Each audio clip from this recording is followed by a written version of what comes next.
वालेकुम सलाम। वाह, चलिए, हाँ शुरू जी कर दिए जी। कि नहीं?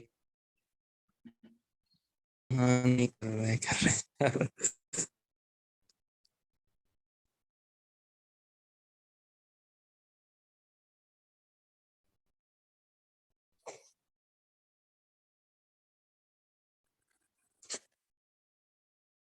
तो ठीक है तनवीर भाई, स्क्रीन दिख रही है आप लोगों को?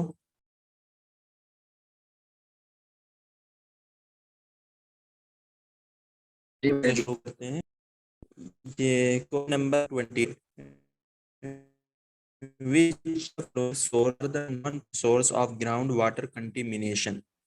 तो जैसे इससे पूछना है, उसके अंदर था कि बताइए, तो मैंने कहा था कि पॉइंट सोर्स यानी जो मतलब आपका जो वाटर पॉल्यूशन होता है, जिसे पॉइंट सोर्स, जिसको हम आसानी से यानी ये पॉइंट है यानी ये पानी कहाँ से आ रहा है। तो जैसे मैंने कहा कि इन्वायरमेंट ने जो कैटेगरी बनाई है पॉइंट सोर्स का, जो पानी आता है वो मतलब ये इफ्लुएंट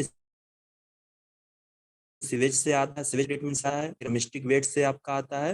मतलब यही दो तीन चीजें होती है ना, डोमेस्टिक वेट से या इफ्लुएंट से सीवेज, ये सारी चीजें आती है, या फिर माइनिंग एक्टिविटीज से आपका पानी आता है, तो वो आप उसको कहेंगे कि पॉइंट सोर्स। यानी उस पॉइंटों को हम आइडेंटिफाई कर सकते हैं कि यानी ये जो पानी आ रहा है ये कहाँ से आ रहा है, उसको इजिली हम जान सकते हैं। नॉन पॉइंट सोर्स ये होता है कि जिसको हम आइडेंटिफाई नहीं कर सकते, जिसका हम पता नहीं लगा सकते। यानी एक नदी है और एक नदी के अंदर बहुत सारे पॉल्यूटेड पानी आकर इधर उधर से गिर रहे हैं, ठीक है, तो यानी आप उसका पता नहीं लगा सकते कि ये किस घर से पानी आ रहा है, या फिर ये किस खेत से आ रहा है, या फिर ये किस मतलब आप ये किस एग्रीकल्चर एक्टिविटीज से आ रहा है। क्योंकि नॉन पॉइंट सोर्स मतलब डिफरेंट पानी, जब डिफरेंट पाइप से पानी आता हो तो उसको हम आइडेंटिफाई नहीं कर सकते। तो इसके अंदर भी कुछ कैटेगरीज थी जो कि कल मैंने बताया था कि इसके अंदर कौन कौन सी कैटेगरीज आती हैं कि जो कि नॉन पॉइंट सोर्स में ये आता है। तो उस एतबार से आप लोग बताइए इसका सही आंसर क्या हो सकता है। वेस्ट वाटर पॉन्ड है, या रिफ्यूज फिल है, लैंड फिल है, एग्रीकल्चर लैंड है, ब्रिड स्टोरेज टैंक।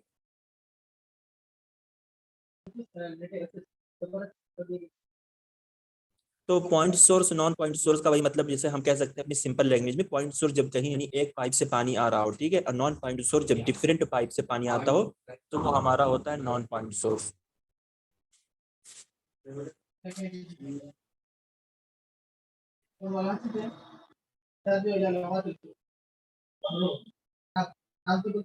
जी, आप लोगों को कुछ समझ में आ रहा है इसका कुछ आंसर?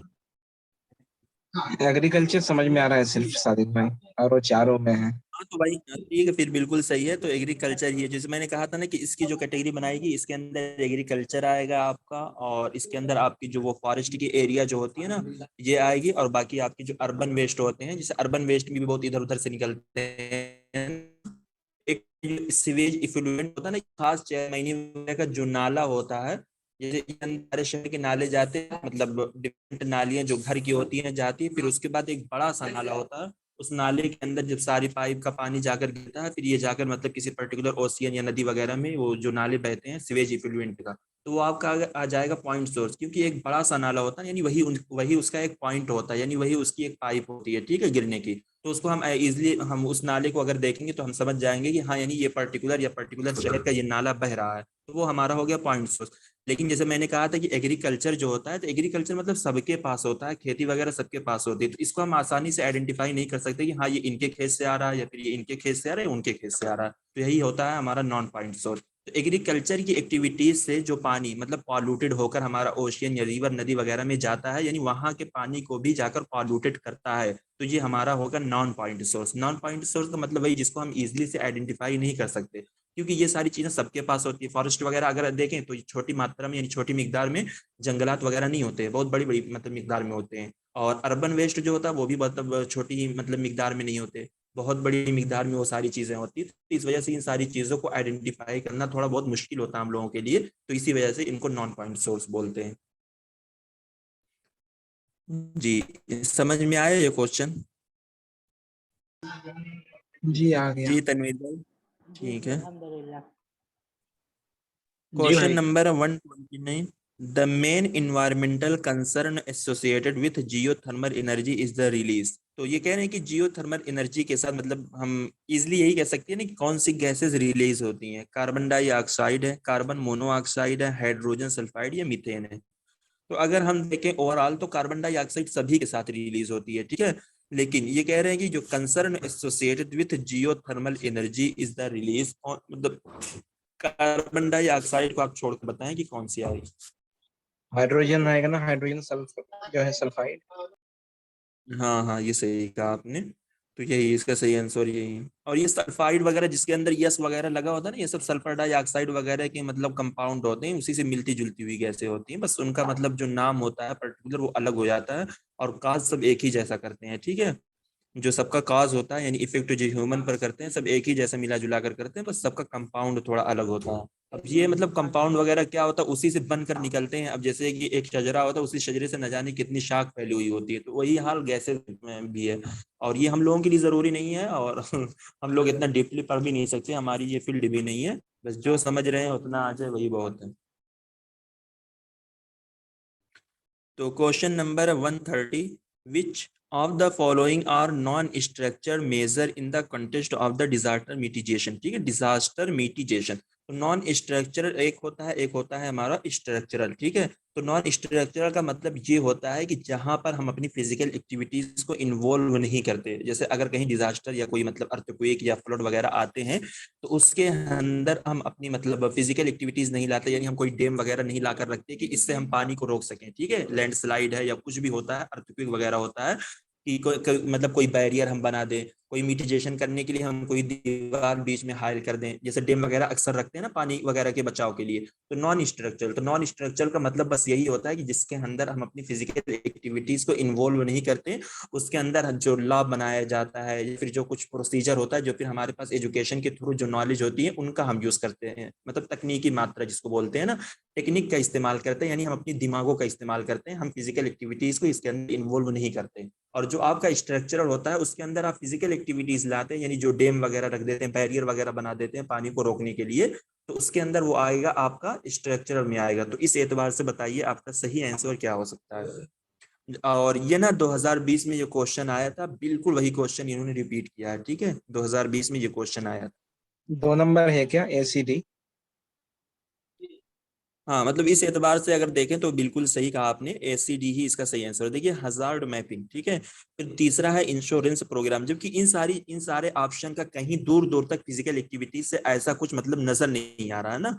अगर आप बी को देखेंगे तो बी में क्या है, raising of the home in flood prone area. तो यही होती है ना, जब फ्लड वगैरह आता है तो घर वगैरह को मतलब इधर से उधर मुंतकिल भी कर देते हैं, उठा देते हैं, कुछ ऐसा मतलब बना देते हैं, जैसे उत्तराखंड वगैरह की जो एरिया होती है, कहते हैं कि कभी कभी बादल फट जाता है, यानी इतनी ज्यादा बारिश होती है, तो वहां हमेशा मतलब उन लोगों के पास इंतजाम होता है, मतलब इधर से उधर लोगों को शिफ्ट करने के लिए, घर वगैरह के बचाव के लिए वो पूरा पूरा मतलब बचाव कर लेते हैं जब बारिश वगैरह का मौसम आता है। तो वही दिया कि raising of the home in the flood prone area, मतलब घर को ही वो उठा देते हैं उससे बचाने के लिए, ताकि पानी नीचे रहे, हमारे घर के अंदर ना आए। फिर उसके बाद इंश्योरेंस प्रोग्राम में डी क्या, रिकलेक्टिंग मतलब relocating equipment outside the float plain. तो मतलब अगर आप देखें ऑप्शन के एतबार से भी आपको लगता है कि इसके अंदर कोई भी फिजिकल एक्टिविटीज हमारी इन्वॉल्व नहीं हो रही है।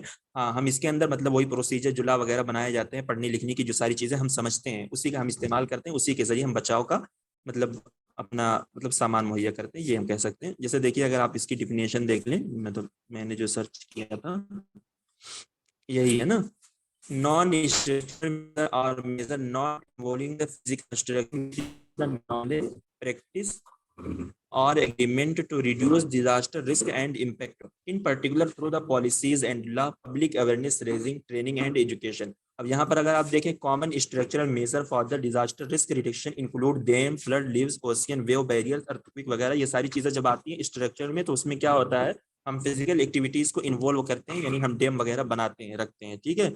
तो इसकी कॉमन सी एग्जांपल या मतलब अगर आप देखें डिफिनेशन यही थी, तो जिससे हमें यही पता चलता है और ऑप्शन को देखते हुए हम यही बता सकते हैं कि इन तीनों ऑप्शन में कोई भी फिजिकल एक्टिविटीज हमारी शामिल नहीं हो रही है। ठीक है, ये क्वेश्चन क्लियर है आप लोगों को? जी जी। ठीक है, क्वेश्चन नंबर 131, साले आइडेंटिफाई भाई जो डी द, नंबर ऑप्शन है उसको थोड़ा एक्सप्लेन कीजिएगा। मतलब इंश्योरेंस जो प्रोग्राम है मतलब सी वाला। नहीं, डी। अच्छा, रिलोकेटिंग, ठीक है, relocating equipment outside the flood plain, ठीक है, मतलब फ्लड प्लेन से या प्लेन से ऐसे कुछ बोलते हैं, तो वही होते हैं कि ना मतलब इक्विपमेंट या रिलोकेटिंग, इसके लिए मतलब जैसे फ्लड के लिए मतलब कुछ प्रोसीजर लॉ वगैरह भी बनाए जाते हैं ना, जिसको बोलते हैं इक्विपमेंट। इसके अंदर सब वो सेक्टर बना होता है कि सेक्टर नंबर 2 से ये काम करेंगे, सेक्टर नंबर 3 से ये काम करेंगे। तो बस हमें मतलब इतना डिटेल में नहीं जाना है ना, हम इतना डिटेल पढ़ भी नहीं सकते ना हम इतना डिटेल समझ भी सकते हैं। बस हम समझ गए कि हाँ ये इसमें फिजिकल एक्टिविटीज की कोई बात नहीं हो रही, यानी लॉ वगैरह जो इसके लिए बनाया गया उसी का हम इस्तेमाल कर रहे हैं, जिसको हम बोल सकते हैं ना टेक्निकल चीजों का इस्तेमाल कर रहे हैं। मतलब टेक्निकल सहायता लेकर हम इन चीजों को दूर करने की कोशिश कर रहे हैं, जिसके अंदर हम अपनी फिजिकल एक्टिविटीज का इस्तेमाल नहीं करेंगे, यानी हम अपने जहन का इस्तेमाल कर रहे हैं, जो हम पढ़ते हैं, जो इनके लिए लॉ वगैरह बनाया जाता है, जो हमें पढ़ाया जाता है, जो हमें सिखाया जाता है। तो इसके अंदर जो इक्विप रिलोकेटिंग होता है ना, इसके अंदर नहीं भाई, सब अलग अलग ना फ्लड के लिए सेक्टर बनाए गए हैं कि मतलब अगर यहाँ इस तरीके का फ्लड आता है तो हम मतलब कौन से सेक्टर के प्रोसीजर या कौन से सेक्टर के लॉ वगैरह को यूज करेंगे, ये सारी चीजें इसके अंदर आती हैं। तो ये बहुत डिटेल में अगर देखें तो बहुत डिटेल में सारी चीजें मिलती हैं। तो हमें उतना डिटेल जाना नहीं, बस हमें मालूम हो जाना चाहिए नॉन स्ट्रक्चरल और स्ट्रक्चरल का मतलब बेसिक फर्क क्या है, तब भी क्वेश्चन हमारा आसानी से बन सकता है। और ये 2020 का क्वेश्चन आया हुआ है और वही क्वेश्चन इन्होंने बिल्कुल रिपीट कर दिया है, ठीक है, कुछ भी यहाँ से चेंज नहीं किया है। और जो इसके बाद का ये भी जो आपका क्वेश्चन है, question number 131, identify the correct sequence of countries in increasing order of their present annual carbon dioxide emission. तो देखिए हम कह सकते हैं कि ये भी क्वेश्चन आपका रिपीटेड है, वहां पर 2020 में इन्होंने डिक्रीजिंग ऑर्डर पूछा था। तो डिक्रीजिंग ऑर्डर से मुराद ये होता है कि यानी हम पहले इंक्रीजिंग से डिक्रीजिंग जाएंगे। अब इन्होंने क्वेश्चन को पलट दिया, तो इन्होंने क्या कह दिया कि आप हमें इंक्रीजिंग में बताइए। तो इंक्रीजिंग में बताने का मतलब ये है कि हम डिक्रीजिंग से इंक्रीजिंग तक आएंगे। तो वही मैंने कहा कि इस तरीके के जो क्वेश्चन आते हैं, अगर हमें इसका सुराग लग जाता है कि पहले कौन है ठीक है, ठीक है, तो आप उस एतबार से याद कर लें। अगर क्वेश्चन न्यू मिलता है तो नहीं मालूम, तो आप बिल्कुल उस क्वेश्चन को ऐसे ही रट लें, ताकि अगर वो क्वेश्चन को पलटे इंक्रीजिंग या डिक्रीजिंग में करें तो हमें कंफ्यूजन ना, कम से कम अगर हमें मालूम होगा तो हम उसको डिक्रीजिंग में बना लेंगे या इंक्रीजिंग में हम बना लेंगे। तो ये वही पूछ रहे हैं कि जो कार्बन डाइऑक्साइड का मतलब वो होता है, तो वो मतलब सबसे पहला मतलब सबसे कम सबसे ज्यादा कौन करता है। अगर आप इस तरीके से याद किए होंगे कि सबसे ज्यादा कौन करता है, तो आप उसको सबसे पीछे लेकर आइए, इंक्रीजिंग मतलब इंक्रीजिंग में रखिए, आप डिक्रीजिंग से शुरू कीजिए कि सबसे कम कौन सा करता है। 4 नंबर ऑप्शन होगा वैसे। हाँ, जैसे मैंने इसको याद किया था, सीवरेज कर लिया था, मतलब चाइना, यूएस, इंडिया, रसा, जापान, ठीक है। तो हम कह सकते हैं कि जितनी चाइना सबसे ज्यादा है, तो आप देखेंगे कि मतलब इंक्रीजिंग में हमें लेकर जाना है, तो 2 ऑप्शन को आप वैसे ही मतलब डिलीट कीजिए, मतलब 1 और 3 को। तो आपको मालूम होगा कि चाइना ओवरऑल हर एनर्जी में सबसे आगे है, तो बी चाइना ही आएगा।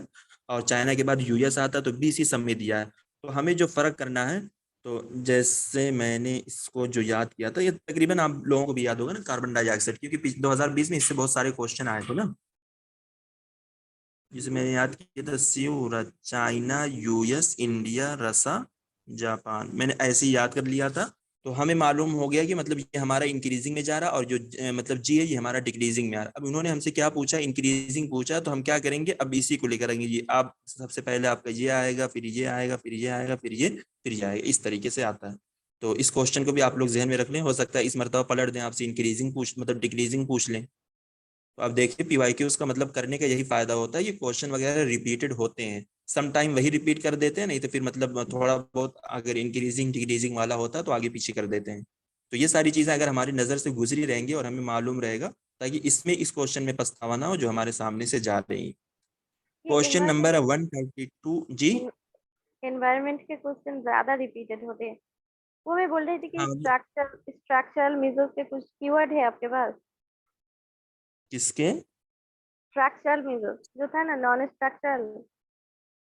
नहीं नहीं, कीवर्ड नहीं है वो, तो पढ़ने से समझ में आ रहा है ना कि मतलब कीवर्ड क्या, मतलब पढ़ने से नहीं नहीं, समझ में आ रहा। जैसे हजार्ड मैपिंग, अगर हम मैपिंग की, नहीं नहीं एक मिनट, अगर हम मैपिंग किसी चीज की करते हैं तो हम किससे करते हैं, मतलब फिजिकल एक्टिविटीज का भी इन्वॉल्व कर सकते हैं, लेकिन मतलब यहाँ पर हजार्ड की जो मैपिंग होती है ना, जैसे फ्लड वगैरह की जो मैपिंग होती है, वो मतलब वो कुछ टेक्निकल चीजों की मतलब मदद से ये सारी चीजें की जाती है। बंदा अगर मतलब फिजिकल होकर नापेगा तो उसी में डूब कर तो मर जाएगा।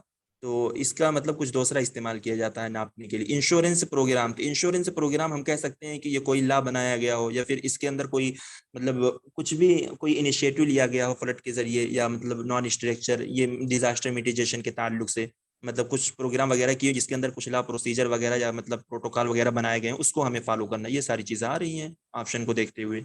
बी को हमें जिसे अगर बी को हम इलिमिनेट करते तो हमारा 2 पी जो ऑप्शन है वैसे ना, ही जा सकता था। हाँ हाँ। बी जो है ये क्या स्ट्रक्चरल यूज में आएगा? नॉन स्ट्रक्चर में आएगा। नॉन स्ट्रक्चर जो होगा जिसके अंदर हम फिजिकल एक्टिविटीज, बी जो होगा आपका वो स्ट्रक्चर में आएगा। हाँ हाँ वही बोल रही हूँ। हाँ हाँ ठीक है फिर। इंस्ट्रक्शन में वैसे आ सकता है ना सादिक भाई, जैसे कि डैम्स वगैरह बनाते हैं। हाँ वही तो मैं कहा, जिसके अंदर फिजिकल, जैसे कि फिजिकल एक्टिविटीज उसी में आएगी ना, कि हम डैम वगैरह खड़े होकर लगाते हैं, लगवाते हैं, ये सारे काम करते हैं। बैरियर रोकने के लिए, पानी वगैरह रोकने के लिए बांधा वगैरह जो बांधते हैं, मतलब जब बाढ़ वगैरह आती है बारिश में, तो ये सब तो फिजिकल के जरिए ही करेंगे। ठीक है, देखिए ये वाला जो क्वेश्चन है ना, क्वेश्चन नंबर 132, तो कल मतलब इसका जो एक क्वेश्चन आया था कंटिनेंट एरोसोल का ना, मतलब वही क्वेश्चन है, तो उसके अंदर मतलब सीक्वेंस से पूछा था ना कि मतलब किसके अंदर सबसे ज्यादा होता है, फिर किसके अंदर सबसे कम होता है, 3-4 ऑप्शन थे। तो अब देखिए उसी ऑप्शन को खेलते हुए उन्होंने क्वेश्चन बनाया है। तो यानी उसके अंदर जो 4 ऑप्शन थे उसके अंदर जो सबसे पहला था, यानी उसके अंदर सबसे ज्यादा होता है। तो उसी में से एक ऑप्शन इन्होंने निकाल लिया और 1 लाइन का इन्होंने क्वेश्चन बना दिया। In a typical fine continental aerosol, according to its composition, which of the following constitute is the most abundant? यानी सबसे ज्यादा मिकदार में कंटिनेंटल एरोसोल किसमें पाया जाता है। तो यानी अगर वो वाला ऑप्शन आप लोगों ने लिखा होगा या आप लोगों ने याद किया होगा, तो अभी आप इसका आंसर बता सकते हैं किसके अंदर ये सबसे ज्यादा सारे होता है। ऑप्शन नहीं एलिमेंटल दिख रहे हैं। Carbon, nitrate, organic carbon, sulphate. क्यों नहीं दिख, मतलब ये नहीं दिख रहे हैं आप लोगों को क्वेश्चन नंबर 132 जो है? हाँ दिख रहे हैं, 3 तक, 2 तक। तो फिर सही तो है ना। कल एक क्वेश्चन आया था इस तरीके से ना, कॉन्टिनेंटल एरोसोल से, मतलब उसके अंदर 3-4 ऑप्शन दिए, इसका तो ये मोस्ट, जो सबसे पहला ऑप्शन था सल्फेट था, तो सल्फेट के अंदर ही सबसे ज्यादा पाया जाता है, मोस्ट एविडेंट। मोस्ट एविडेंट मतलब ज्यादा मिकदार में ना, तो सल्फेट। तो वही मैंने उस क्वेश्चन के ताल्लुक से भी मैंने बोला, ये देखिए ये ऐसे क्वेश्चन, न्यू क्वेश्चन है और जो कि हम लोगों को समझ में भी नहीं आ रहे हैं, तो हमें इसके ऑप्शन को ऐसे ही रट लेना चाहिए बिल्कुल, कि पहले पे ये आएगा, दूसरे पे ये, तीसरे पे ये, इस तरीके से। तो उसी को खेलते हुए इन्होंने एक ऑप्शन चेंज कर दिया और एक अलग सा क्वेश्चन बना दिया, हो गया।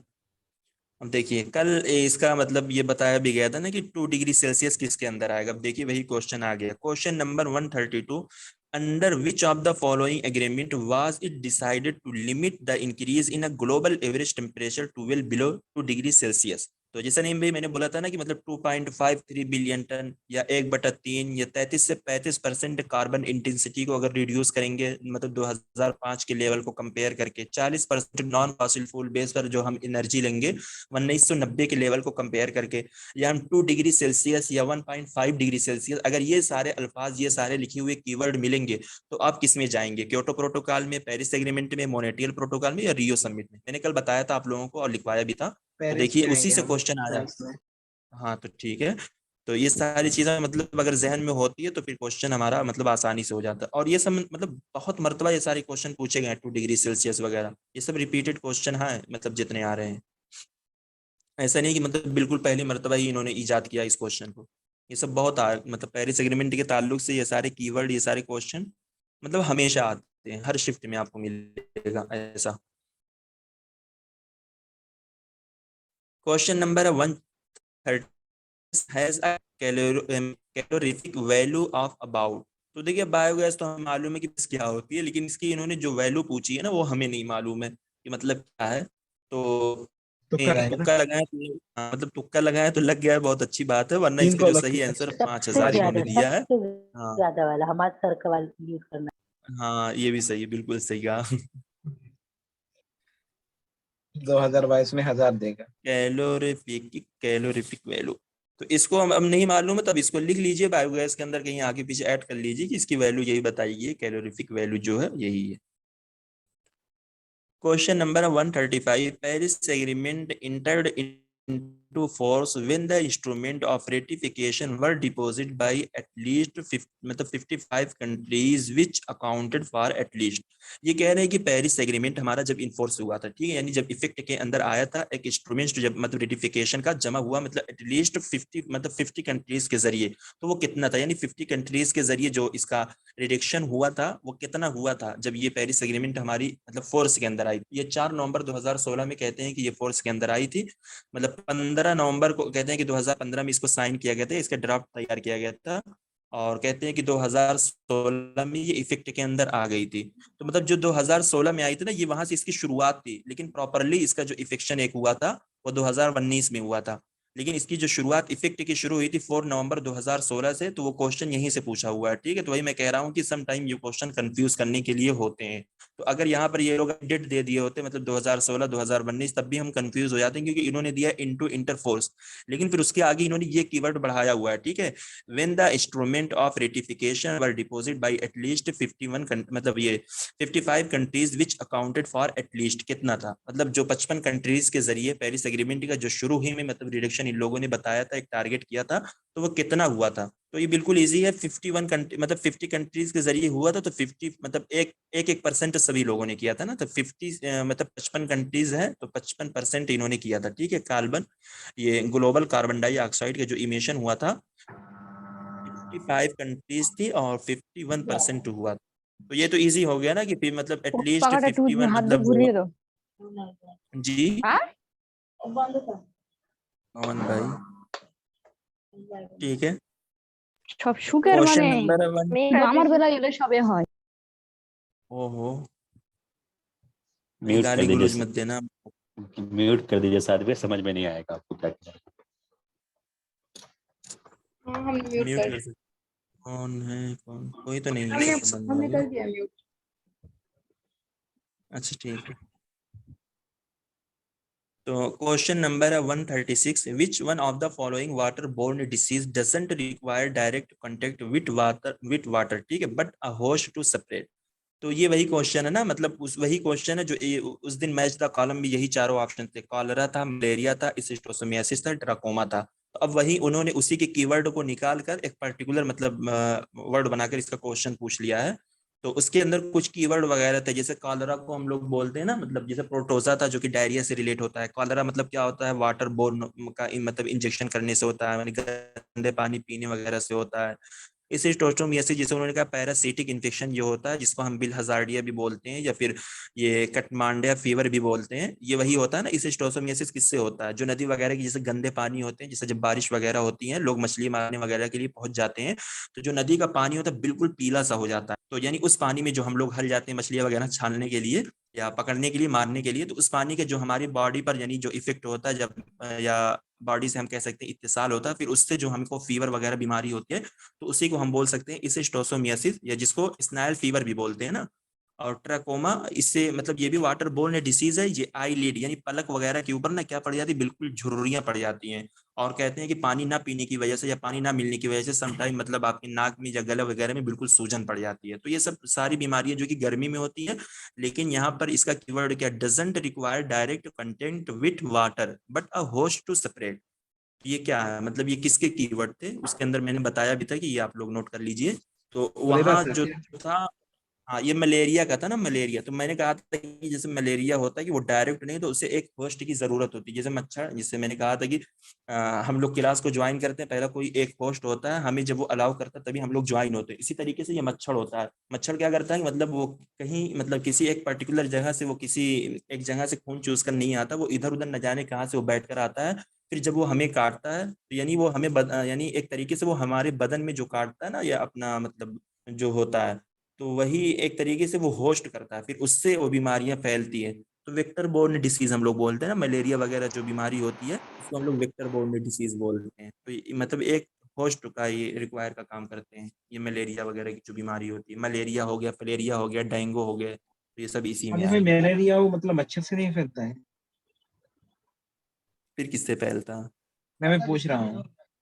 हाँ नहीं होता है, इसी को ना, इसी को वेक्टर बोर्न डिसीज बोलते हैं, जिससे कि ये तीनों इसी कैटेगरी में आते हैं, मलेरिया, फलेरिया, डेंगू।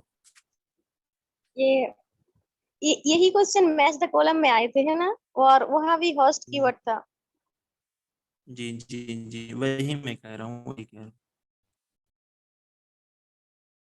जी जी नहीं भाई, हमें तो यही मालूम है, और हमें बहुत दिन से यही मालूम है कि जो वेक्टर बोर्न डिसीज होती है, जो हमारे वाटर पॉल्यूशन से नहीं होती, जैसे मच्छर वगैरह काटने से जो बीमारी होती है, मलेरिया होती है, मतलब सम टाइम इस टाइम जो भी मतलब लोग बीमार हो रहे हैं इधर देहातों में, तो उनको अगर आप देखेंगे डेंगू मलेरिया वगैरह सब एक साथ ही चलता रहता है, और सबका ट्रीटमेंट एक ही साथ चलता रहता है, यानी अच्छी खासी यानी उनकी जिंदगी खराब हो जाती है अगर जिनको ये सारी चीजें लग जाती हैं, 2 महीने से ऊपर तो मतलब बिल्कुल उनका जाता ही जाता है, बदन वगैरह में इतनी दर्द होती है, बिल्कुल वो टूट जाते हैं बिल्कुल अच्छे खासे इंसान, अगर ये मलेरिया पकड़ ले या फिर डेंगू एक साथ हो जाता है सबको।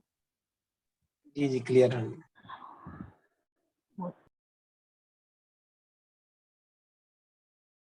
ठीक है, question number 137, according to the sustainable development report 2020 the top rank country on the basis of the SDG index. अब देखिए इन लोगों ने इतनी ज्यादा मतलब कमीनापंती की है, मतलब हमारा एग्जाम हो रहा है 2021 में और ये 2020 का डेटा पूछ रहे हैं, ठीक है, जबकि हम लोग मतलब करंट अफेयर्स की वजह से हम लोग उसी मतलब रिसेंटली जो सारी चीजें होती हैं उसी को देखते हैं, जबकि 2021 की भी रिपोर्ट आ गई थी हमारे एग्जाम से पहले, लेकिन इन लोगों ने क्या किया, हमसे 2020 का पूछा है, ठीक है। वो पूछ रहे हैं कि सस्टेनेबल डेवलपमेंट गोल की जो रिपोर्ट आई है पूरे वर्ल्ड में, ठीक है, तो उसके अंदर कौन सी कंट्री ने टॉप किया है, ठीक है, भूटान ने किया, न्यूजीलैंड ने किया, स्वीडन ने किया, या यूनाइटेड किंगडम ने किया। आमतौर पे तो वही नॉर्डिक कंट्रीज जो होती है, मतलब जैसे कि आपका स्वीडन हो गया, इस तरीके से जो उधर मतलब कंट्रीज वही करते हैं, तो इसमें भी होना चाहिए स्वीडन ही। हाँ मतलब 2020 की रिपोर्ट के एतबार से तो स्वीडन जो कि आपका फर्स्ट पे है, 2020 की अगर रिपोर्ट आप देखेंगे मतलब जो कि स्वीडन आपका फर्स्ट पे होगा, डेनमार्क आपका सेकंड पर होगा, और ये होता फिनलैंड को ये कंट्री होती है ना, जी फिनलैंड। जी फिनलैंड उधर, मतलब ये सब कंट्रीज को हाँ नॉर्डिक फिनलैंड, कंट्रीज कहते हैं ना, मतलब वही लोग हाँ हर चीज में आ गए। ठीक है, फिनलैंड जो होती है वो आपकी मतलब थर्ड पे थी, ये 2020 का डेटा, लेकिन अगर आप 2021 का डेटा देखेंगे तो फिनलैंड जो कि मतलब फर्स्ट पे है आपका, यानी यफ से फिनलैंड, यफ से आपकी फर्स्ट पर, और सेकंड पे आपका कौन सी है, स्वीडन है, स्वीडन यस से स्वीडन, यस से सेकंड। 2021 के डेटा अगर आप देखें तो इसको याद करना बहुत ईजी है, ठीक है, फिनलैंड यफ है तो आप कह दीजिए कि ये फर्स्ट पर है, स्वीडन में यस है तो आप कह दीजिए कि ये सेकंड पर है, डेनमार्क जो है ये थर्ड पर है। तीनों कंट्रीज मतलब 2020 में थी, लेकिन उसमें उल्टा हो गया ना, उसमें स्वीडन पहले आ गई, और इसमें क्या है 2021 में स्वीडन सेकंड पे आ गई, और 2020 में जो फिनलैंड थी वो थर्ड पे थी, और 2021 में फिनलैंड जो है वो फर्स्ट पर आ गई, यानी उल्टा हो गया सब कुछ। तो यही है, मतलब कम से कम है फर्स्ट सेकंड थर्ड आपको मालूम होना चाहिए। और 2020 में जो इंडिया के अंदर रैंक पर है, इंडिया है 120वीं, यानी 165 कंट्रीज में इंडिया 120 नंबर पर है, जिसमें इंडिया का स्कोर है 60%, ठीक है। तो इसका जो एसडीजी निकलता है ना पूरा 165 कंट्रीज का निकलता है, ठीक है, तो 165 कंट्रीज में इंडिया 120वें नंबर पर है, और इंडिया का जो स्कोर है 60%। तो उसके अंदर अगर आप देखें 2021 की रिपोर्ट के मुताबिक तो फिनलैंड जो कि आपका फर्स्ट पे है, स्वीडन जो कि आपका सेकंड पे है, डेनमार्क जो कि आपका थर्ड पे है। क्लियर है ये क्वेश्चन? चलिए आगे।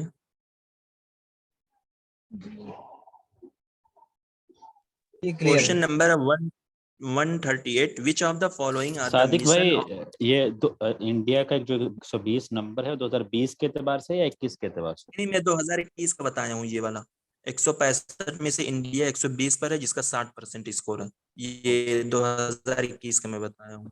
और और ओवरऑल में 2000 2021 का, हाँ 2021 में जो ओवरऑल है पूरे वर्ल्ड में, फिनलैंड फर्स्ट पे है, स्वीडन जो कि सेकंड पे है, डेनमार्क जो कि थर्ड पे है।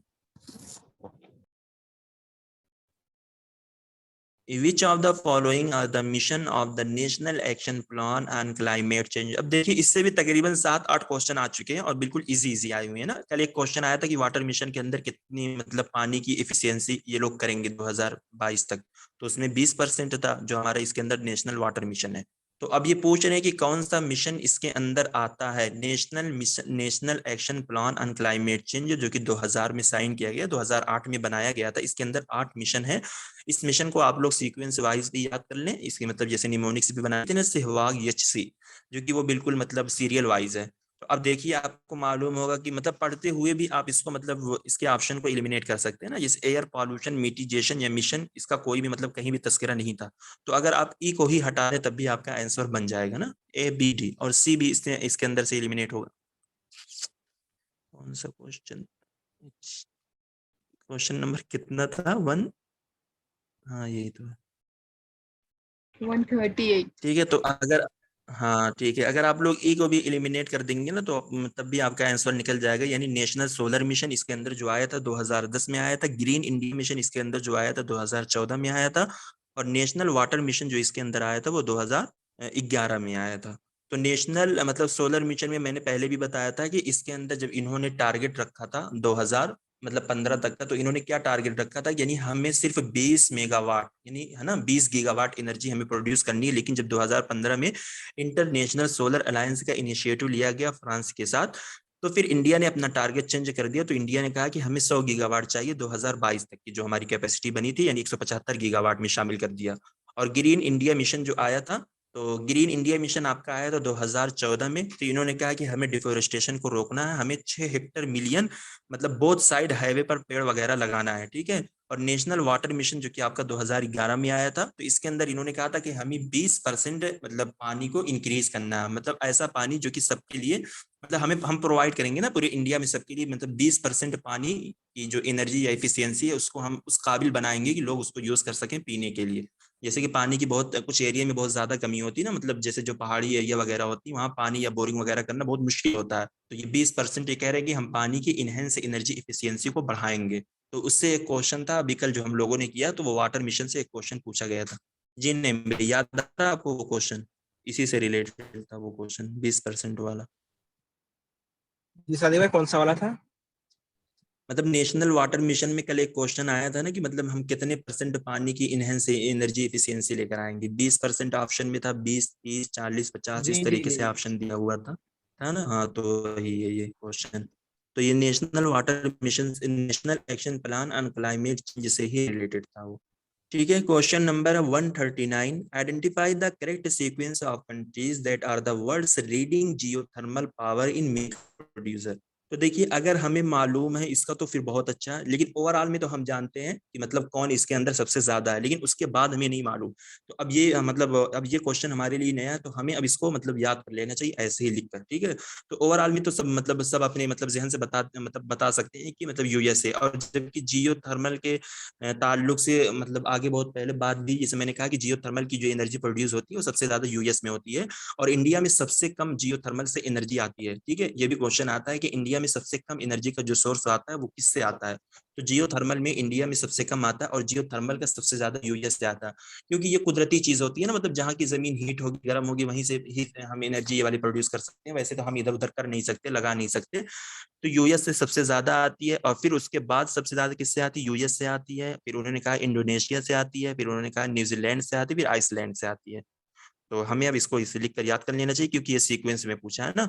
Identify the correct sequence of countries that are the world's leading geothermal, तो ये वर्ड के एतबार से इन्होंने पूछा है, तो हमें इसको ऐसे ही नोट कर लेना चाहिए कि सबसे पहले यूएस आएगा, फिर उसके बाद इंडोनेशिया आएगा, फिर उसके बाद न्यूजीलैंड आएगा, फिर उसके बाद आइसलैंड आएगा, ठीक है।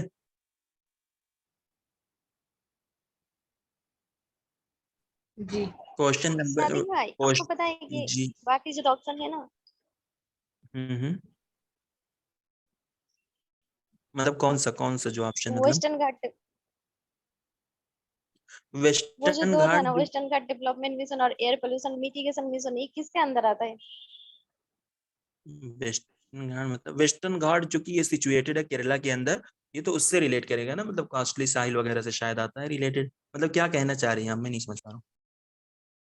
जैसे एनएपीसीसी के अंदर बाकी सारे हाँ ऑप्शंस आए, तो वो दोनों किसके अंदर आएंगे? हाँ, नहीं तो वेस्टर्न घाट तो नहीं है ना। वेस्टर्न घाट डेवलपमेंट आपको नहीं मालूम, नेशनल एक्शन प्लान और क्लाइमेट मिशन के तहत कितने मिशन आते हैं, उसके अंदर 8 मिशन आते हैं। तो 8 मिशन के अंदर ये सारी चीजें नहीं आती हैं, वेस्टर्न घाट नहीं आता, एयर पॉल्यूशन नहीं आता, वो तो नहीं बस आता है, ऑप्शन पता देकर नहीं है। आपको। हाँ हाँ। हाँ, वही पूछ नहीं, रही हूँ कि ऐसा ऐसे कोई ऑप्शन डाल दिया या किसके अंदर आता है? नहीं नहीं, वो इन्होंने डाला है आपको कंफ्यूज करने के लिए, क्वेश्चन बनाया है ना वो। तो इस अगर आपको मालूम होगा 8 मिशन के अंदर ये सारे नहीं है, तो आप शाज को चुन लेंगे, तो वही ये कह रहे हैं कि इसके अंदर शाज को चुनिए। तो शाज वही होगा कि यानी वो उसके कबील से नहीं है, तो आप 2 को हटा दीजिए। एयर पॉल्यूशन का इसके अंदर तस्करा नहीं है, इसके अंदर वेस्टर्न घाट का भी तस्करा नहीं है, वो बनाया हुआ ऑप्शन उन्होंने डाला है, ठीक है, कोई ऐसा कुछ है नहीं। हाँ, वेस्टर्न घाट अगर आप कहें तो वेस्टर्न घाट एक शायद वो कास्टलाइन साहिली एरिया मानी जाती है जो कि केरला के अंदर है, ठीक है। लेकिन ऐसा कोई वेस्टर्न घाट डेवलपमेंट मिशन मतलब मैं नहीं जानता ना, शायद है भी नहीं, उन्होंने मतलब ऑप्शन बनाया कंफ्यूज करने के लिए।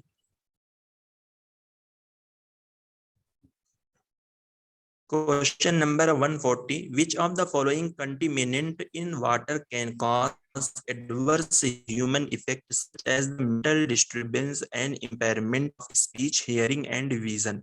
तो ये क्लियर मतलब बोल रहे हैं ना कि कौन सा फॉलोइंग मतलब ऑप्शन में से आप बताइए जो कि मतलब अगर गंदगी वाटर के अंदर होगी तो वो काज करेगा, यानी एक बुरा इफेक्ट डालेगा ह्यूमन पर, यानी मेंटल डिस्टरबेंस होगी, इम्पेयरमेंट होगा मतलब स्पीच का, हियरिंग का एंड विजन का। ये कौन से मतलब आर्सेनिक पॉल्यूशन करता है, लीड करता है, या मिथाइल मरकरी करती है, या निकल एंड क्रोमियम करता है, कौन सा करता है ये? अच्छा, आर्सेनिक पॉल्यूशन से बहुत सारे क्वेश्चन आए थे, और जैसे उस दिन हमने देखा था कि इसकी जो परमिसिबल वैल्यू होती है वो कितनी होती है, और WHO ने जो इसकी रिकमेंडेशन दी है इसकी वैल्यू की वो कितनी दी है, तो आप लोगों को याद है तो बताएं जरा। आर्सेनिक का था वो शायद 0.05 था ना। हाँ 0.05, जिसको हम 50 मतलब 50 करके भी लिख सकते हैं ना, इस तरीके से 50% भी करके। अच्छा, WHO ने इसकी क्या रिकमेंडेशन दी है नीम भाई? 0.01, उसको हम 10 भी लिख सकते हैं। हाँ उसके ठीक है, बाद कुछ बिल्कुल सही कुछ और कहा। है।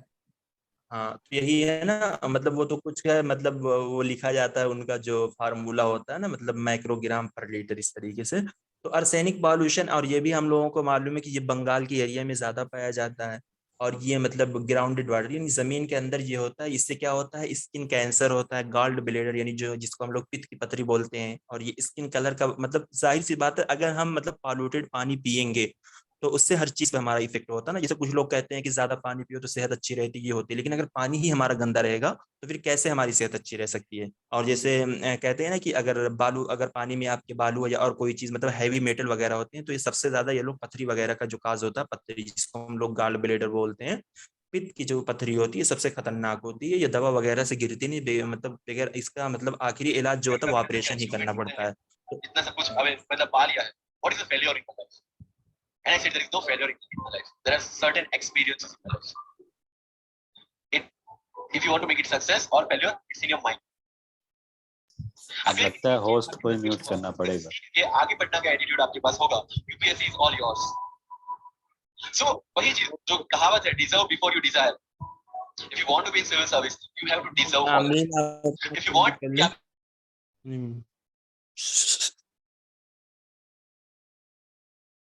हो गया म्यूट यार।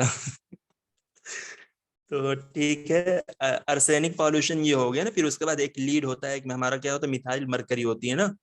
तो लीड जो हमारा होता है ये किस में पाया जाता है? ये तो मतलब कहते हैं कि पेट्रोलियम में पाया जाता है, या जो पेंट वगैरह वार्निश जो हम लोग घरों को पेंट वगैरह करने के लिए जो पेंट वगैरह करते हैं तो उसके अंदर भी लीड पाया जाता है। तो लीड क्या होता है? लीड भी हमारा मतलब एक तरीके से हमारी नर्वसनेस सिस्टम को ही ये खराब करता है, जैसे कि जिसे एक तरीके से हम बेचैनी वाली जो सिस्टम में होते हैं ना, जैसे कि जो पेट्रोल वगैरह की जो महक होती है, अगर आप सूंघेंगे तो ऐसा लगेगा कि मतलब मिट्टी का तेल जो होता है या पेट्रोल होता है, सूंघने में आपको अच्छा लगता है, लेकिन अगर आप सूंघते हैं या सूंघ कर मतलब उठ जाते हैं उससे, तो ऐसा लगता है वो आपके जहन में वो सारी जो महक बिल्कुल घूम रही है, ऐसा लगता है।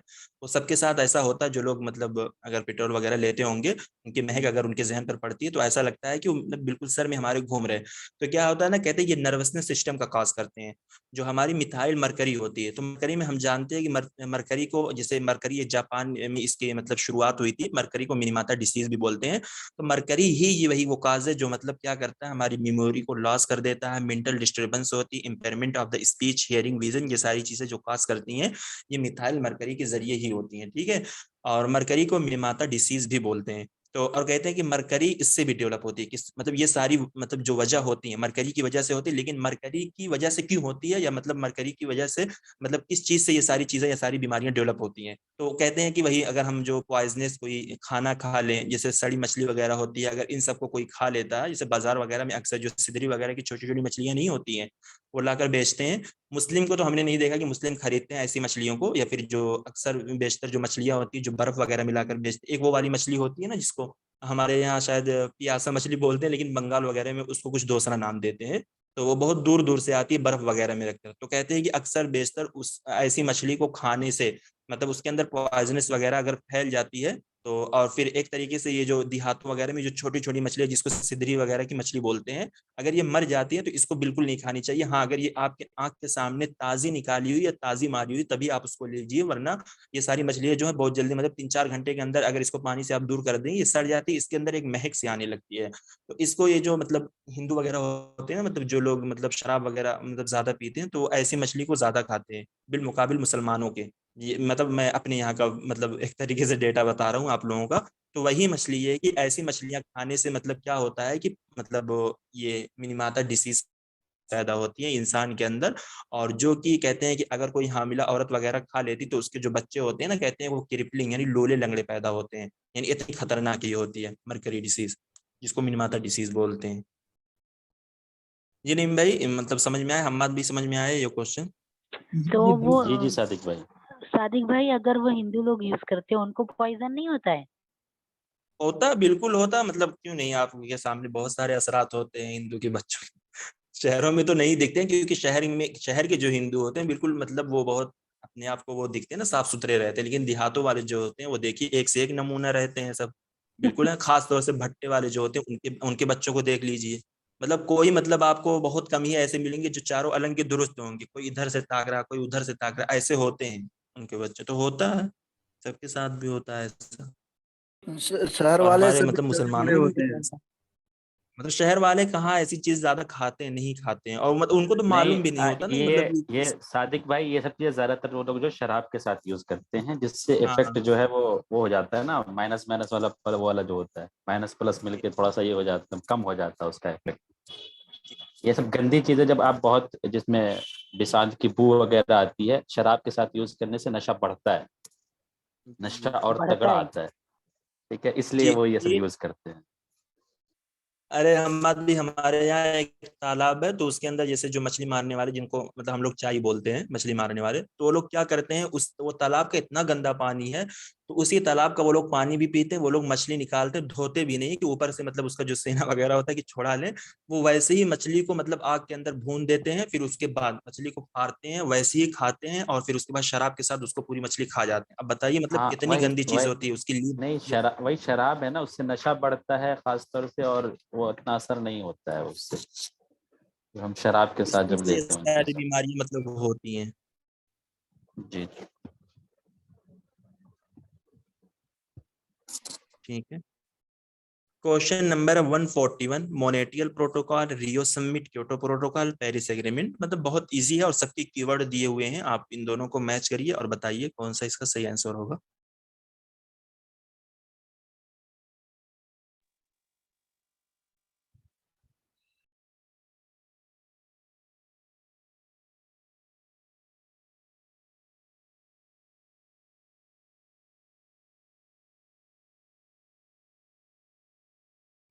मॉन्ट्रियल में तो हमने वो ओजोन डिप्लेशन जो मतलब एक सब्सटेंस के तो साथ 4। डील, एक हाँ का हाँ फिर ठीक। नंबर होना चाहिए। ठीक, बिल्कुल सही कहा आप लोगों ने। तो दो ऑप्शन दिए हुए ना, एक के साथ फोर को, इसके आगे का क्लियर। रियो समिट के साथ हमने क्या किया था, सस्टेनेबल डेवलपमेंट के बारे में बात। हाँ, तो देखिए रियो समिट जो हमारी हुई थी ना, वो इन्वायरमेंटल सस्टेनेबल डेवलपमेंट पे हुई थी। और जो हमारी स्टॉकहोम वाली कॉन्फ्रेंस हुई थी 1972 में, वो ह्यूमन डेवलपमेंट के लिए बात हुई थी। ठीक है, यानी ह्यूमन से रिलेटेड जो सारी एक्टिविटीज हैं वो, यानी एक तरीके से हम कह सकते हैं कि वो ह्यूमन के डेवलपमेंट के लिए 1972 वाली जो हुई थी United nation conference on human development, उसका नाम है। और जो हमारी रियो समिट वाली 1992 में हुई थी, जिस मतलब रियो डी जेनेरियो ब्राजील, जिसको हम एजेंडा 21 भी बोलते हैं, रियो डिक्लेरेशन भी बोलते हैं, तो ये कब हुई थी, मतलब ये हुई थी United nation conference on environmental development बोलते हैं ना, इस कॉन्फ्रेंस का नाम है। तो उसी से, उसके नाम से भी हम रिलेट कर सकते हैं कि ये हमारी इन्वायरमेंट और डेवलपमेंट पर ये कॉन्फ्रेंस हुई थी। क्योटो प्रोटोकॉल आपको मालूम है कि ये रिडक्शन था ग्रीन हाउस गैसेस इमिशन का, जिसके अंदर 6 गैसेस आती हैं।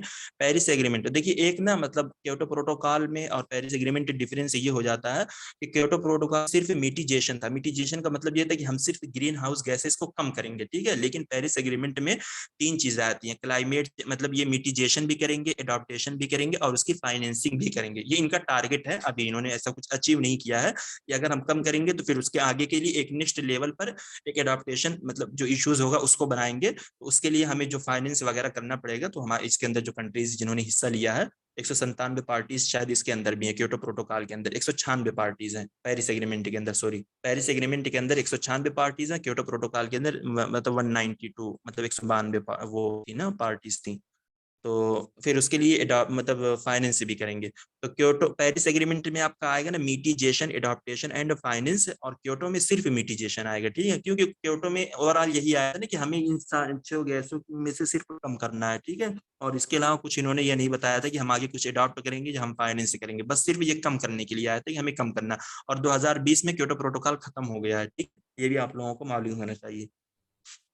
क्योटो की जो मियाद थी या मुतय्यन थी वो खत्म होगी 2020 से। अब उसकी जगह ये पेरिस एग्रीमेंट ले लिया है क्योटो को हटाकर, यानी जब ये इफेक्ट के अंदर आया 19 में, तो क्योटो को हटाकर अब पेरिस एग्रीमेंट चल रहा है, यानी क्योटो की मियाद 2020 से खत्म हो गई है। तो पेरिस में हमारा मिटिगेशन, एडॉप्टेशन, फाइनेंस, ये तीनों आते हैं, ठीक, समझ में आया ये क्वेश्चन?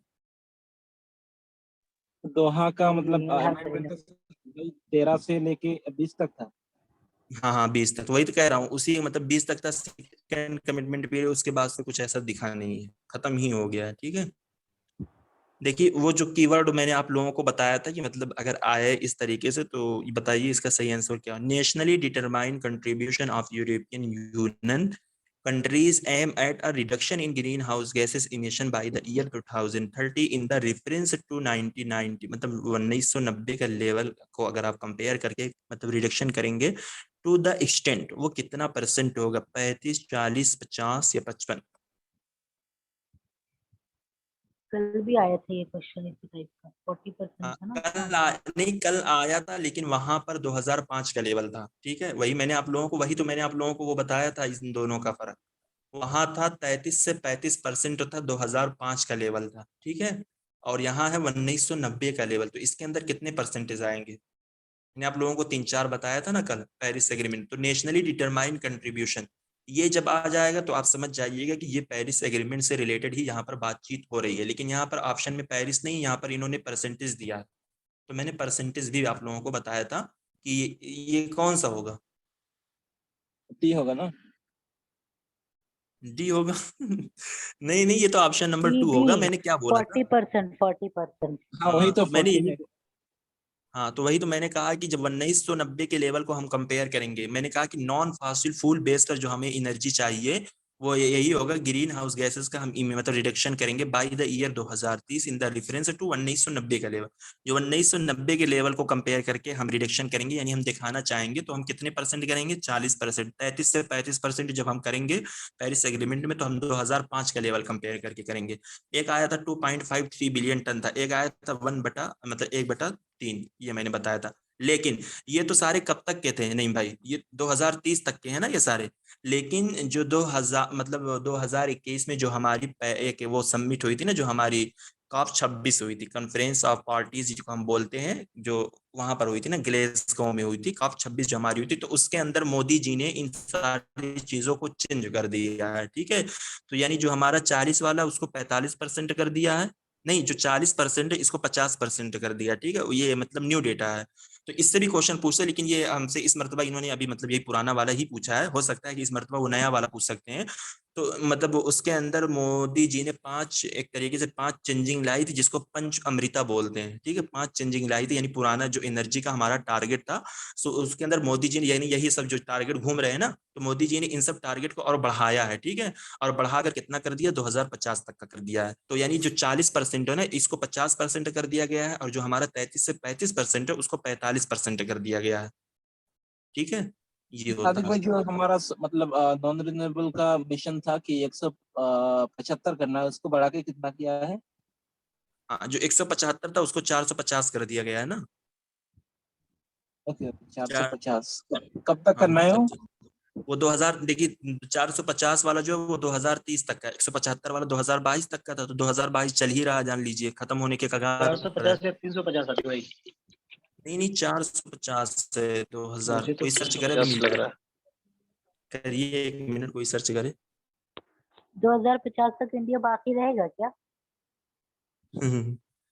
कोई क्या जाने बाकी रहे या ना बाकी रहे। वो तो कह रहे हैं कि जो हमारी पहले की ओजोन थी, यानी 1970 की पहले की जो ओजोन का मतलब जो ओजोन लेयर थी, यानी इतनी अच्छी थी, तो वो कह रहे हैं कि हम 2070 तक हम ओजोन लेयर को उसी लेवल पर लेकर आ जाएंगे, यानी इतना लंबा लंबा टारगेट इन लोगों ने सोच रखा है कि मतलब हम इतना कम कर देंगे। ये नहीं सोचते कि जैसे जैसे मतलब चीजें बढ़ती जा रही, लोग बढ़ते जा रहे हैं, वसाइल और जराए उतनी ही बढ़ते जा रहे हैं, हर चीज एक नई नई चीजें इजाद हो रही हैं, मुश्किल है मतलब कम ही कर ले।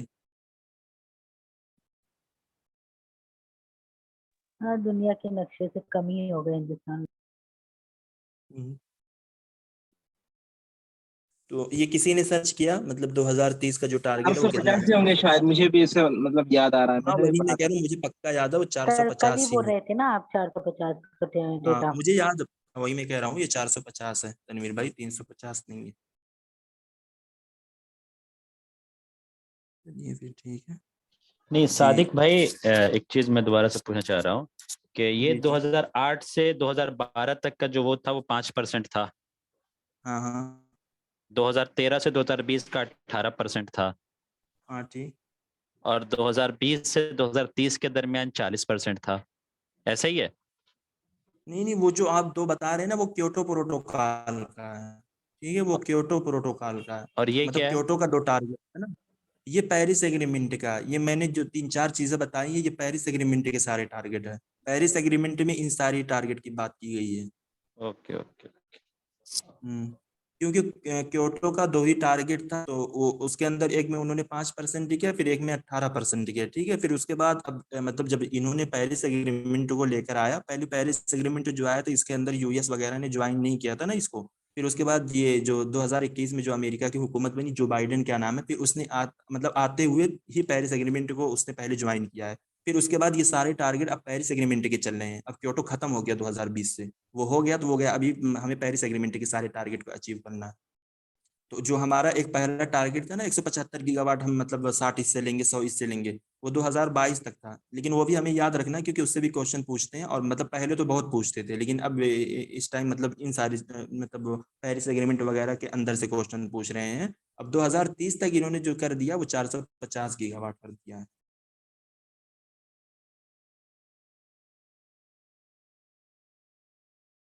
ठीक है, question number 143, blue baby syndrome is infant is mainly cause by the presence of, जी तनवीर भाई आप बताएं, arsenic in the water, fluoride in the water, nitrate in the water, या सल्फेट इन द वाटर।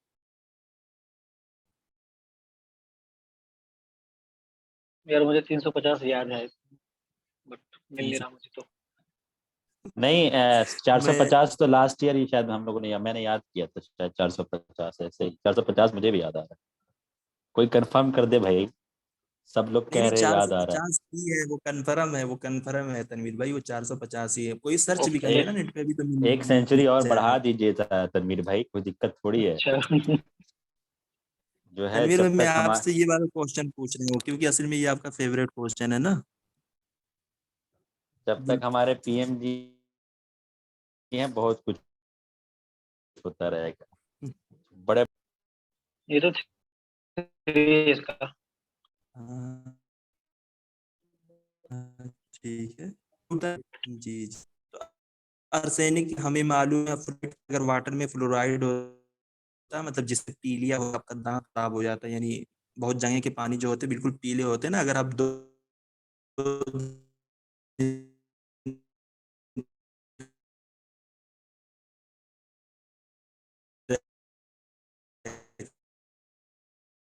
देंगे तो देख लगता है। कश्मीर में उल्टा है पानी, इतना दांत पानी पीला होता बहुत खराब होते हैं, कहा जाता है कि ब्यूटी जो है दांत में है तो है। है। और इधर जो बस्ती की जिला बस्ती की मतलब और की जो एरिया होती है ना गोरखपुर साइड की, वहां का भी पानी बहुत पीला होता है, बहुत ही ज्यादा पीला होता है। ठीक है, बस विंड एनर्जी से अच्छे खासे क्वेश्चन पूछे गए, बिल्कुल अंदर से इन्होंने पूछा है, यानी विंड एनर्जी मतलब पुर्जे पुर्जे से क्वेश्चन पूछा जिसको हम कह सकते हैं, और स्पीड से ज्यादा क्वेश्चन पूछा है। Question number 144, as a rule of thumb site of average wind speed, ठीक है, 8 million per second or above can be considered very good for electricity generation from wind turbine. अच्छा, 8 मिलियन पर सेकंड का कल मैंने आप लोगों को शायद एक डेटा दिखाया भी था ना, जिसके अंदर एक क्वेश्चन था कि विंड एनर्जी को जो टर्बाइन होता है जब मतलब वो कब उससे मतलब कितनी स्पीड होती है कि जो वो एनर्जी को जनरेट करना शुरू कर देता है। मैंने वो डेटा आप लोगों को दिखाया था ना, जिसके अंदर 8 मिलियन पर सेकंड वाला भी मामला था, ठीक है। फिर रीजन क्या है, for average wind speed 8 million पर सेकेंड। अच्छा, ये जो निशान होता है इसको क्या बोलते हैं, जो यहाँ 8 के बगल में ये वाला निशान लगा हुआ है, इससे क्या मतलब होता है? Power produce is not very significant, तो क्या रीजन सही है या असर्शन सही है? शायद मोर दिन होता है इसका मेरे ख्याल से। ग्रेटर देन है। हाँ, अच्छा, एक ग्रेटर ग्रेटर, दिन। ग्रेटर देन तो मोर देन वही होगा ना फिर। मतलब हाँ, तो ये मैं वही कह रहे हैं ना कि मतलब 8 मिलियन पर सेकंड या above can be considered very good car, ठीक है। तो ये रीजन में कह रहे हैं कि अगर ये ग्रेटर देन है तो मोर पावर पे ये कह रहे हैं कि is not the very significant, यानी अपोजिट बोल रहे हैं ना बिल्कुल।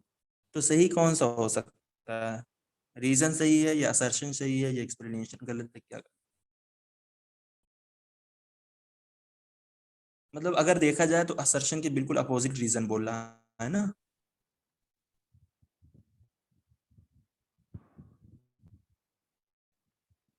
जी जी सादिक भाई, एक तरफ तो कह रहा है कि वो अच्छा है, मतलब इतना होता है, उसको से कह रहा है कि सफिशिएंट ही नहीं है। हाँ, तो मतलब हम तो कह सकते हैं ना कि रीजन बिल्कुल गलत है, क्योंकि एक्सप्लेनेशन की यहाँ पर कोई बात ही नहीं आ रही है, बंदा वहीं मतलब वहीं से ही मतलब इसको काट दे रहा है। A is ऊपर true, बता रहा है कि R is विंड false. मतलब। जी A is true and R is false. जी जी सही है। ये क्या है? क्वेश्चन नंबर 145, असर्शन, ठीक है। Chromium and iron contamination is found in waste water of the some industries. तो क्रोमियम मतलब क्या होता है? क्रोमियम मतलब एंड आयरन वगैरह ये सारी चीजें होती है, ये मेटल होती है। मेटल वगैरह मतलब जो इंडस्ट्रीज वगैरह से निकलते हैं, ये क्रोमियम जो निकलता है ये किडनी को डैमेज करता है, ठीक है। तो ये कह रहे हैं कि chromium and iron contamination is found in waste water of the some industries. Reason क्या? Higher dose of chromium and iron can cause toxic effect in our bodies. कहते हैं कि अगर क्रोमियम या आयरन वगैरह होंगे मतलब किसी चीज में, तो क्या करेंगे? टॉक्सिस इफेक्ट करेंगे और बॉडी के ऊपर या हमारे हमारी बॉडी के अंदर, ये सारी चीजें। तो ये क्या है? दोनों सही है या सही नहीं है? रीजन रीजन सही है सही। क्या?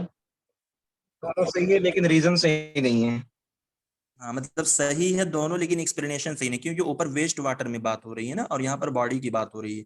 क्योंकि क्रोमियम जाहिर सी बात है अगर वेस्ट वाटर के अंदर भी हो, कहीं भी होगा, ठीक है। तो जो हमें मालूम हो गया कि क्रोमियम क्या होता है, ये एक मेटल होता है जो कि अगर ये पानी में हो, खाने में हो, कहीं भी हो, तो ये हमारी किडनी वगैरह को डैमेज करता है, यानी इससे ये कॉज होते हैं। फिर कह रहे हैं कि higher dose of chromium and iron can cause toxics. Toxics क्या होता है? टॉक्सिस मतलब एक सब्सटेंस होता है जिसको हम कोई गैस वगैरह कुछ भी मान लें, एग्जाम्पल के तौर पर जैसे कार्बन मोनोऑक्साइड को हम टॉक्सिक। इससे क्या होता है? हमारी बॉडी पर इफेक्ट पड़ता है। टॉक्सिस उसी को बोलते हैं ना कि एक ऐसी चीज हो जाती है। इसी बात अगर क्रोमी होगा तो क्या करेगा? काज है ना। तो ऊपर ये बॉडी की बात, ऊपर वेस्ट वाटर में इन सारी चीजों की बात हो रही है। दूसरा है कि इसका मतलब जो ये मतलब बॉडी के ताल्लुक से ये बात हो रही है। तो मतलब असर्शन एंड रीजन दोनों सही है, लेकिन अगर देखा जाए वेस्ट वाटर के ताल्लुक से नीचे वाले में कुछ बात नहीं हो रही है। ये अलग एक स्टेटमेंट हो गई है दोनों, तो एक्सप्लेनेशन सही नहीं होगा। सादिक भाई, ये जो सम इंडस्ट्रीज लिखा हुआ है, हम्म। मुझे तो ऐसा लग रहा है कि ये दोनों चीजें तकरीबन जो है हर इंडस्ट्री से निकलती है वेस्ट हाँ, वाटर मतलब में। इंडस्ट्रीज का मतलब ना, मतलब हमारी क्रोम वगैरह शायद उन्हीं मतलब इंडस्ट्रीज से ज्यादा नहीं है, जैसे जो केम वगैरह, जैसे कि जहाँ पेंट वगैरह बनते हैं ना, वार्निश आवाज मेरी पेंट क्या की हुआ? जो इंडस्ट्री। जी, आवाज नहीं आ रही है? हेलो।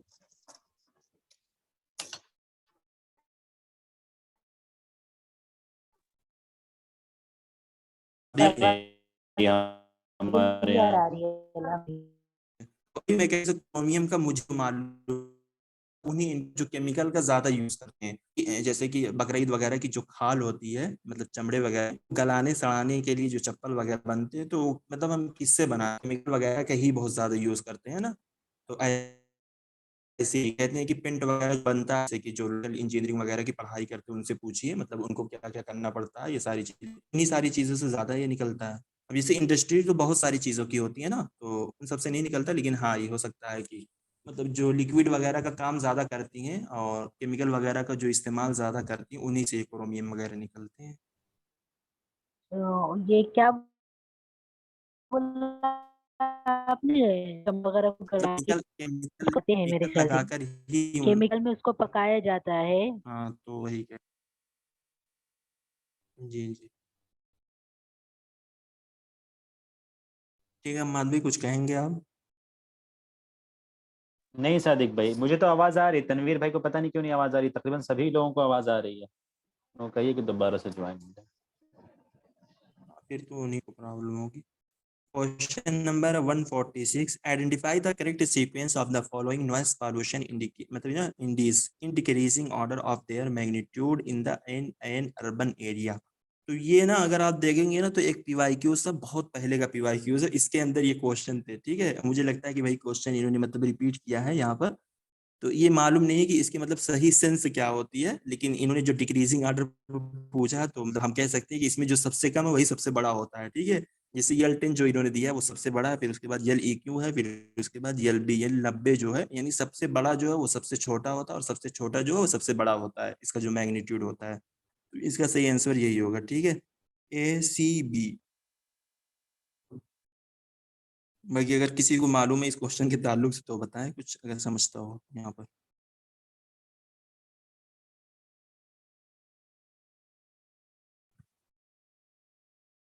चलिए फिर क्या क्वेश्चन नंबर, है सादिक भाई? वही मैं कह रहा हूँ, नॉइस पॉल्यूशन ये है ना, noise, ये कह रहा है identify the correct sequence of the following noise pollution Indies in decreasing order of their magnitude in an urban area. तो अर्बन एरिया में नॉइस पॉल्यूशन का मतलब ये मैग्नीट्यूड होता कुछ होता होगा, मतलब इन्वायरमेंट की इस्तेलाह में, मतलब नॉइस पॉल्यूशन से भी क्वेश्चन बनते हैं, बहुत इंडेप्थली भी बनते हैं। तो ये समझ में नहीं आ रहा कि मतलब कैसे इसको चेक करते हैं, क्या करते हैं, कैसे निकालते हैं, कैसे नहीं करते हैं। तो मैं कह रहा हूँ कि लेकिन जैसे कि इसमें क्या जो इसका सीक्वेंस दिया, इसके अंदर जो सबसे कम है वही सबसे ज्यादा है और सबसे ज्यादा जो वही सबसे कम है। तो यहाँ पर आपसे डिक्रीजिंग ऑर्डर में पूछा तो यल 10 जो है ये आपका, फिर उसके बाद यल EQ आएगा, फिर उसके बाद यल 90 जो आएगा, यल 90 जो है वो सबसे कम होगा।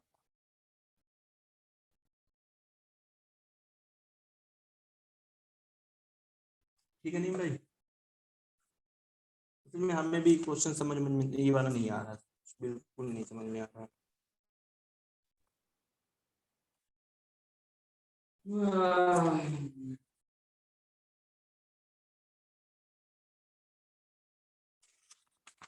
ठीक है, question number 147, climate change involve factor both internal and external. ठीक है, एक्सटर्नल वन इंक्लूड।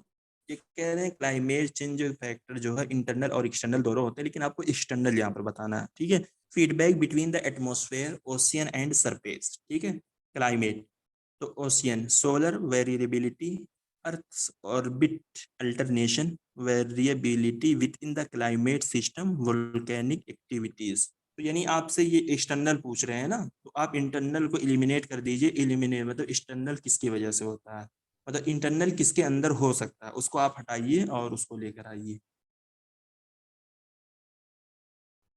ये वॉल्केनिक एक्टिविटी तो इंटरनल कहलाएगी। इंटरनल कहलाएगी ये? मैं पूछ रही हूँ।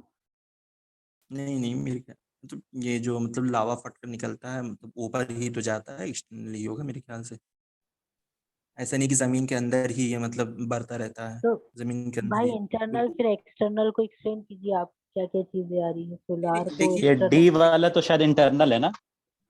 हाँ, विद इन दिया है ना क्लाइमेट सिस्टम के अंदर, विद इन दिया, तो उस एतबार से भी हम डी को एलिमिनेट कर सकते हैं, लेकिन हमारा ऑप्शन एक ही जाएगा यहाँ पर।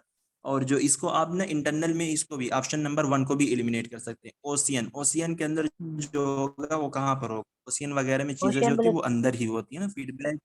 जी जी जी, ओशन में तो अंदर ही होगा, लैंड सरफेस भी अंदर ही जाएगा हाँ, इंटरनल। तो फिर देख लीजिए, तो आप ए को भी एलिमिनेट कर दे, फिर आपका मतलब आंसर बन जाएगा BCE, सोलर, ये भी ऊपरी हिस्सा है। अर्थ की ऑर्बिट अल्टरनेशन जो है, ऑर्बिट मतलब अगर हम कह सकते हैं कि ये जमीन का ये की बात दिगरे ऊपर का जो हिस्सा होता है ना वो बदलता रहता है। Variability with in the climate system, तो विद इन दिया तो इससे भी आप इंटरनल मान सकते हैं। वोल्केनिक एक्टिविटीज, वोल्केनिक एक्टिविटी क्या होती है, वो इंटरनल नहीं तो एक्सटर्नल ही होती है मेरे ख्याल से। जो ज्वालामुखी फटती है, जो लावा निकलता है वो ऊपर की तरफ ही बहता है, ना कि अंदर जमीन के अंदर ही ये सब पिघलता रहता है। वो बिल्कुल ऊपर निकल कर आ जाता है, एकदम ऊपर ही रहता है, हम कह सकते हैं एक तरीके से। इसको कुर्राए अर्ज बोलते हैं क्या, अर्थ ऑर्बिट और अल्टरनेशन। कुर्राए अर्ज, जमीन, क्या होगा इसका माना? हाँ, उसी को कहते हैं, जमीन के जो अतराफ का हिस्सा है ऊपर में जो चीता है, कुर्राए अर्ज। हाँ, तो जमीन के इर्द गिर्द की जो चीजें होती है ना, कुर्रा अर्ज़, शायद वो होगा। जी हाँ ठीक। तो ये तो टाइम भी हो गया ना, मतलब कल इंशाल्लाह इन्वायरमेंट हम लोगों का खत्म हो जाएगा। 329, 383, 148 से करेंगे ना कल यहाँ से, तो इंशाल्लाह हो जाएगा कल खत्म। हाँ 24 क्वेश्चन रह गए, हो ही जाएगा इंशाल्लाह कल। जी जी, कल मतलब थोड़ा पहले करेंगे ना, हो